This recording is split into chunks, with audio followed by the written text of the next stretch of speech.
welcome to the geography classes. Today we are going to deal with the unit 1, Sun is the ultimate source. Here in this unit we will see how latitudinal location influences the distribution of temperature on the earth. Earth is our planet. The isotherms in the northern hemisphere are more curved, and in the southern hemisphere it is not so much curved one, it is really parallel. And about relative humidity, the differences between dew and frost, fog and mist. And we will also illustrate the concept of organic rainfall, etc. So, all please listen carefully to the class. Welcome. Now, first of all, we are going to watch two maps of India. In these maps, we see the atmospheric temperatures of few cities of India. Please watch the maps very concentratively.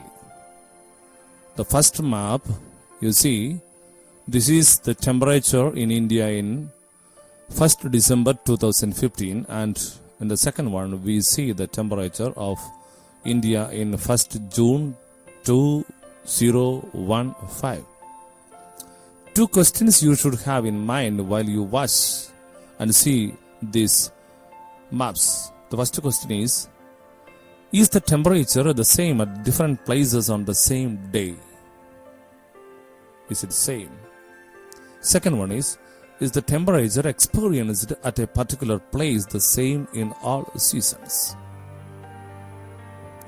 We can have the conclusions after reading these two maps that the temperature varies in accordance with the place, and also the temperature varies in accordance with time. So, in this unit we are going to consider the causes and consequences of varied distribution of atmospheric temperature. The causes and consequences of the varied distribution of atmospheric temperature. You see, we have already understood that the temperature is different according to the place and time. And so, this variation of temperature has certain causes and consequences that we are going to find out. In order to study this unit, this topic, we have to understand that Sun is the sole source of energy for Earth. Sun is the sole source of energy for Earth. Solar energy reaches Earth in forms of short waves, and this is called as insolation. This is the first theory that we have to study in this unit. What is insolation? Solar energy reaches Earth in the form of short waves is called as insolation.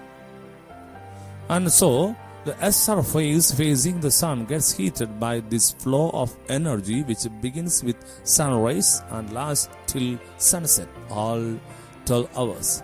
The heat is then transferred to the atmosphere from the surface of the earth through various processes. These are the two things that happens on the earth. Number one is the solar energy reaches the earth.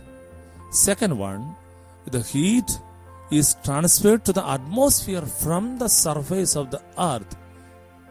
And for this there are various processes. So we are considering the processes of heat transfer in the atmosphere. There are mainly 4 processes. The names are conduction, convection, advection, terrestrial radiation. These are the 4 processes by which heat transfer in the atmosphere. So, number 1 is conduction. What is conduction? You can see the picture of conduction. See, heat is transferred to that part of the atmosphere close to the hot surface of the earth. Heat is transferred to that part of the atmosphere close to the hot surface of the earth. Second one is convection. Heated air expands and rises up. You can see it clearly from the picture. Heated air expands and rises up. Third one is advection. Horizontal transfer of heat by wind. The Earth's surface is already heat, and when the wind comes, there happens a horizontal transfer of the heat by the same. The last process by which heat transfer is happening is terrestrial radiation.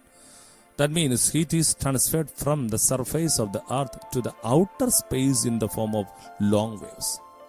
We have to be clear that when the sun rays come down from the sun, it is in the form of short waves, whereas now when the heat is transferred from the surface of the earth to the atmosphere, it is in the form of long waves.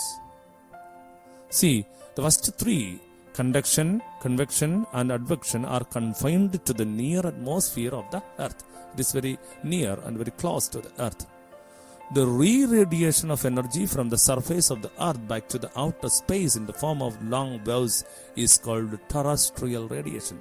You have to be clear with the terrestrial radiation and insolation. Insolation is the energy reaches earth in the form of short waves, that is from the sun to the earth. And whereas here in this terrestrial radiation, the re-radiation of energy from the surface of the earth back to the outer space in the form of long waves. The atmosphere absorbs the terrestrial radiation, inhalates. So here we have the answer of how the atmosphere is heated. The atmosphere is heated mainly by this kind of terrestrial radiation. The next point we have to study is heat budget. What is heat budget? We have a picture here in your textbook that is figure number 1.3 that depicts what is heat budget. What is budget? Budget, we know, that implies the balance between income and expenditure. Income and expenditure. Similarly, the balance between insolation and terrestrial radiation is called heat budget. You can have a look on the picture. Here you can see the total amount of insolation reaching the outer surface of the atmosphere as 100 units. About 35 units of energy are reflected back by the atmosphere. Here we have a table. There we can see how the remaining 65 units of energy are distributed. See the table, you can see. What's the table, please? Amount of energy reflected by the atmosphere and earth's surface is 35 units only. Direct terrestrial radiation is 17 units. Energy reaching the earth's surface is 51 units. Energy held by the atmosphere is 14 units. So total energy received by the atmosphere and surface of the earth is 65 units. And the second one is direct terrestrial radiation, 17 units. Radiation from the atmosphere, 48 units. The total energy radiated back from the earth's surface and the atmosphere is now 65 units. And this is an account.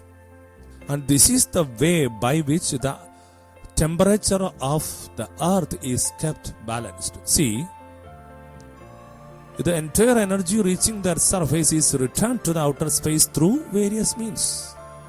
That is very simple.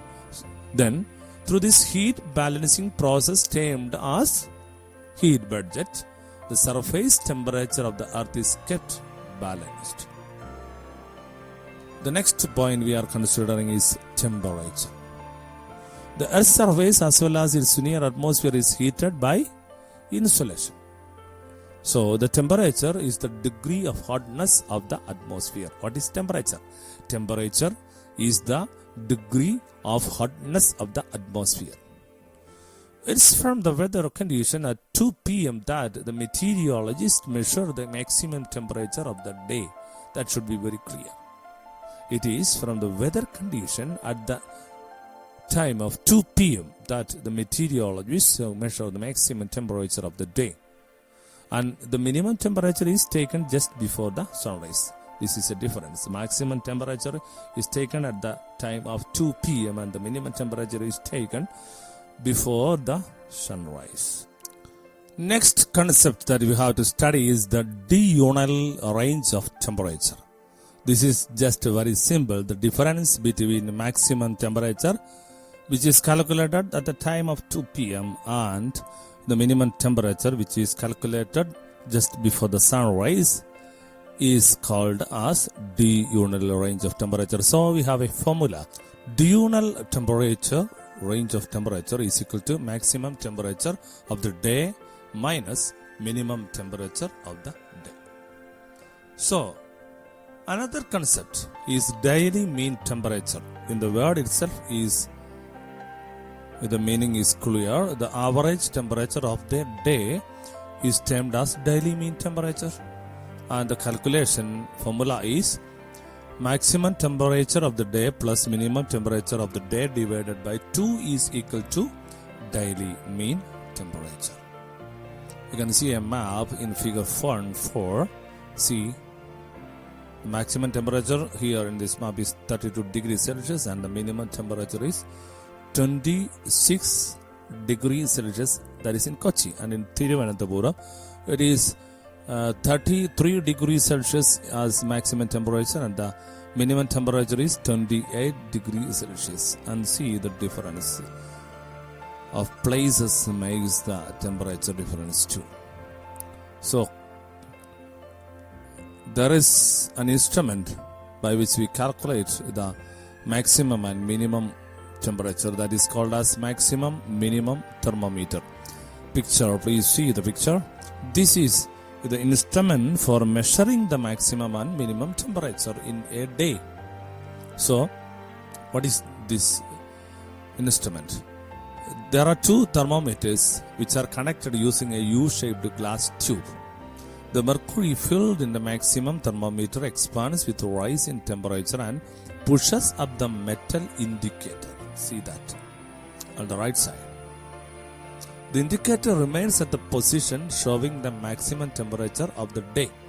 Thus, the maximum temperature can be read at any time during a day. And whereas the minimum thermometer has alcohol filled above the indicator. When the temperature falls, the indicator is pushed up as the alcohol contracts. The minimum temperature can be read from the position of the indicator at any time. In the first case, there is mercury is filled, and in the second case, there is alcohol is filled. And the mercury expands and the alcohol contracts, and by which you can calculate the maximum and the minimum temperature of a day using the instrument of maximum and minimum thermometer. Now we can have a look at the figure 1.5. The temperature distribution map can be prepared based on the temperature recorded at different places. This map, figure number 1.5, this is actually a temperature distribution map. And this is prepared based on the temperature recorded at different places. We can see smooth curved lines connecting the places having equal temperature. This is the method used to represent the distribution of temperature in maps. Smooth curved lines. This is actually imaginary lines connecting places having equal atmospheric temperature. And this way of connecting the places having equal atmospheric temperature are called isotherms. This is a new term that you have to study, isotherms. Very simple. With imaginary lines connecting places having equal atmospheric temperature, and these are called as isotherms. Another question that we have to keep in mind now is that why do the temperature varies from place to place on the Earth's surface? There are different reasons. And now we have to understand this as factors influencing the distribution of temperature in different places of the Earth or on the surface of the Earth. The main factors are, number 1, latitude. Number 2 is altitudes. Number 3 is nearness of ocean. Number 4 is winds, and these are the 4 factors that influence the distribution of temperature. Now we are going to consider each one of these in detail. Number 1 is latitude. We have already studied that the sunlight is most intense in the tropical region. The tropical region, you can see with the figure number 1.6 on your textbook, page number 12. The region receives more energy as the sun rays are almost vertical there, very close, vertical there. The angle of incidence of the sun rays becomes more inclined on approaching the poles. There occurs more energy loss as the sun rays have to travel more through the atmosphere owing to the inclination. And this is it.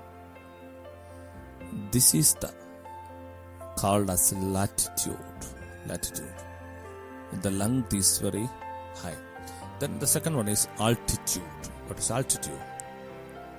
The temperature in the troposphere decreases at the rate of 1 degree Celsius per 165 meter of altitude.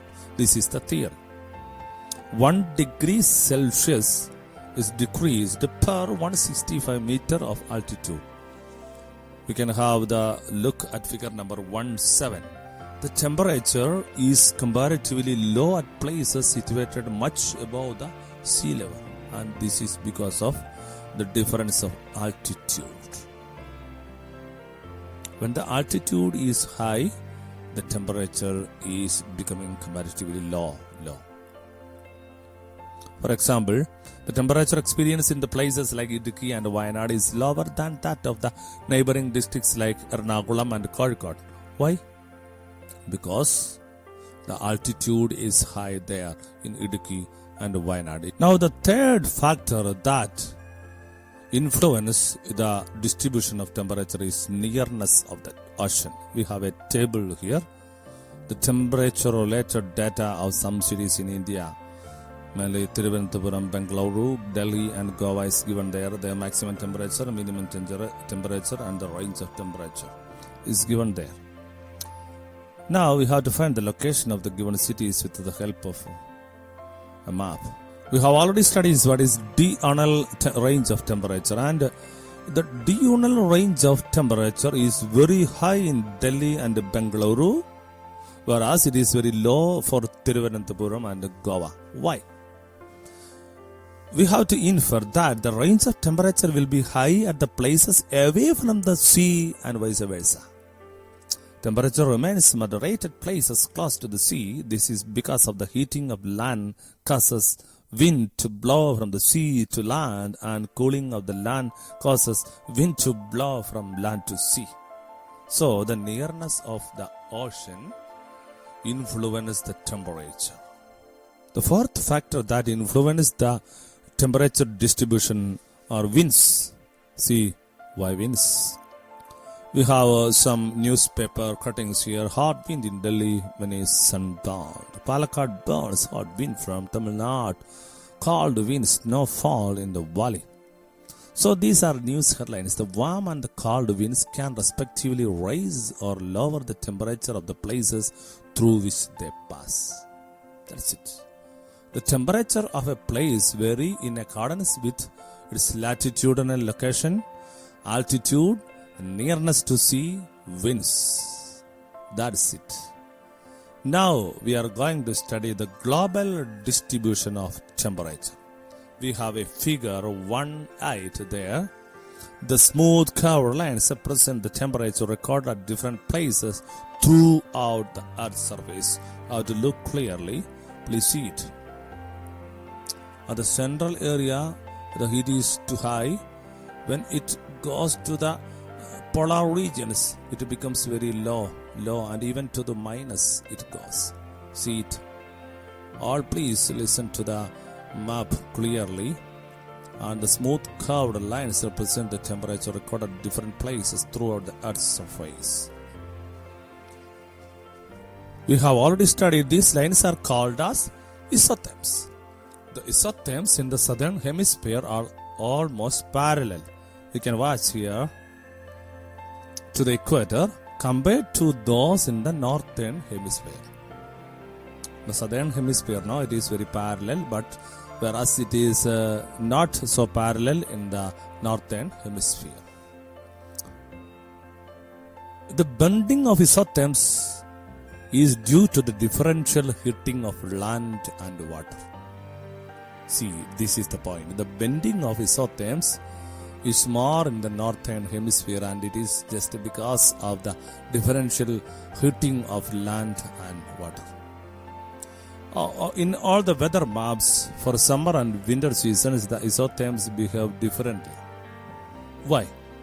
It is the fluctuation in the atmospheric temperature that leads to the atmospheric phenomena like pressure variations, wind, cloud, and precipitation. The water content in the atmosphere significantly influences the atmospheric phenomena. Now we have to consider what is the role of temperature in bringing water content to the atmosphere. We are moving to that area. So, water in the atmosphere.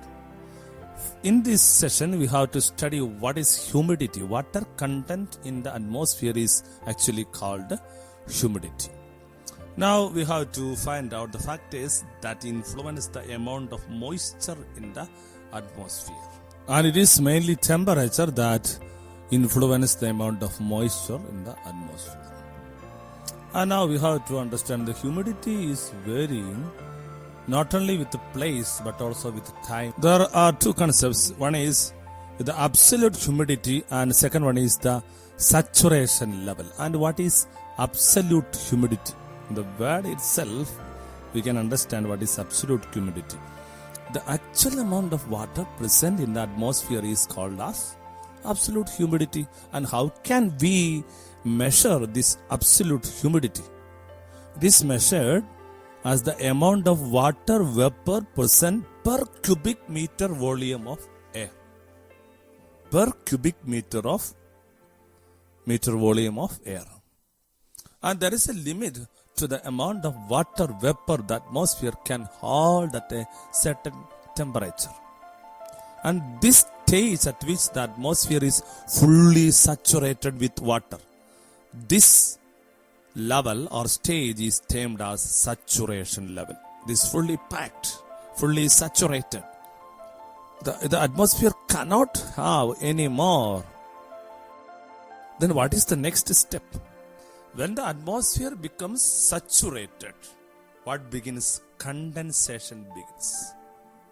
We have already studied in our earlier classes what is condensation.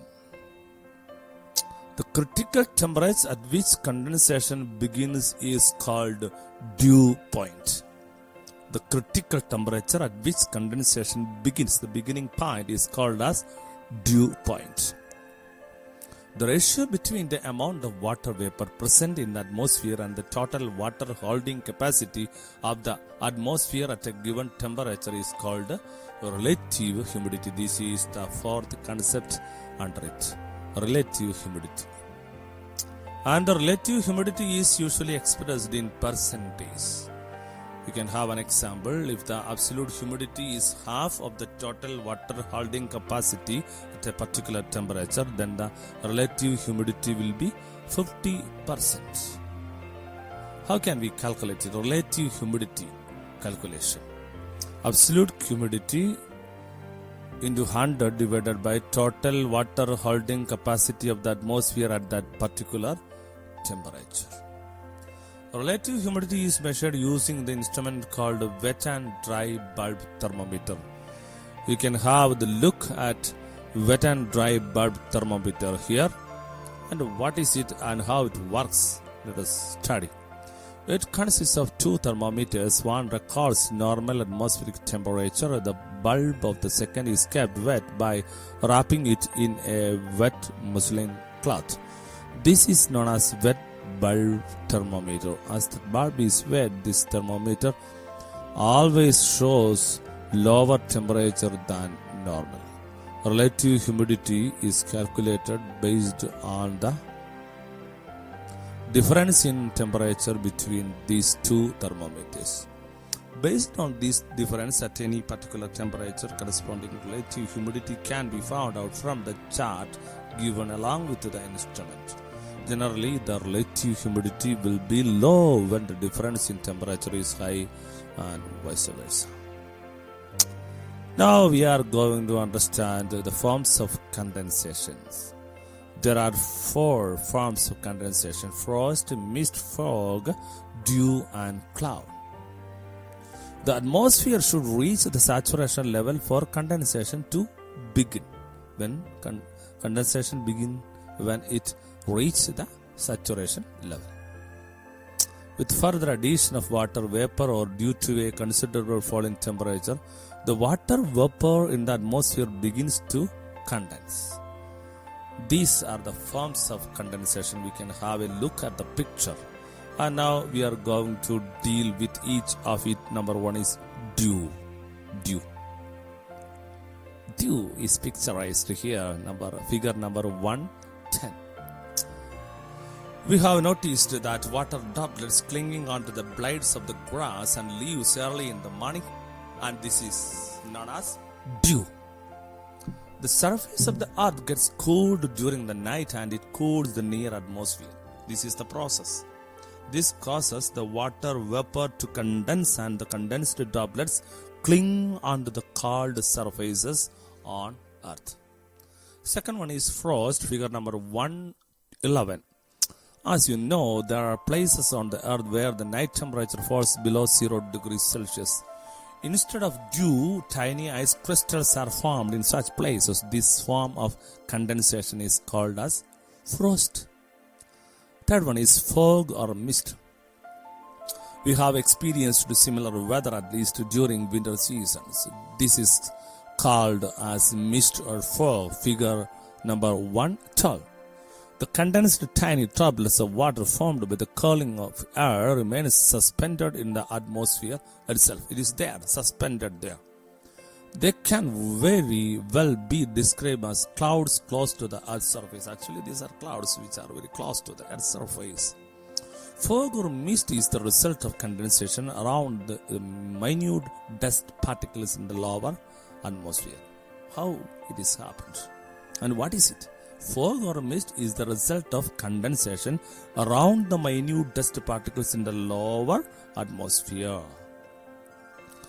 This may obstruct visibility. Actually, this object obstructs visibility. The range of visibility is less than 1 kilometer. It is termed as fog. And if the range of visibility is more than 1 kilometer, it is called as mist. Mist is more powerful.